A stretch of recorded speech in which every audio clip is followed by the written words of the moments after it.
If you're on the hunt for a solid open source database tool, you might want to check out NocoDB. But does it live up to the hype, or are there hidden drawbacks?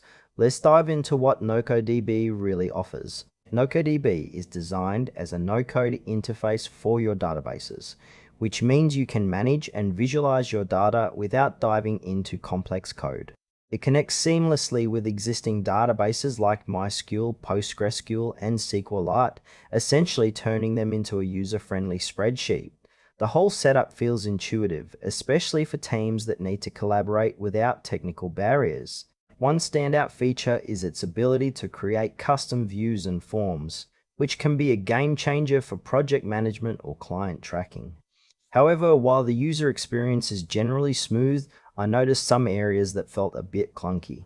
For instance, the documentation could use a bit more depth. Some users might find themselves scratching their heads when trying to troubleshoot or explore advanced functionalities. Overall, NocoDB seems aimed at small to medium-sized teams that want to harness the power of databases without the steep learning curve. Now, let's talk about the pros and cons.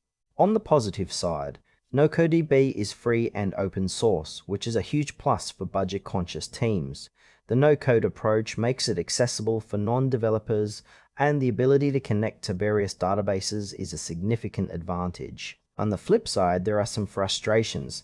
Some users have reported performance issues when handling larger datasets, and the lack of extensive documentation can lead to confusion. Additionally, while it's great for basic tasks, more advanced users might find it limiting as they scale up.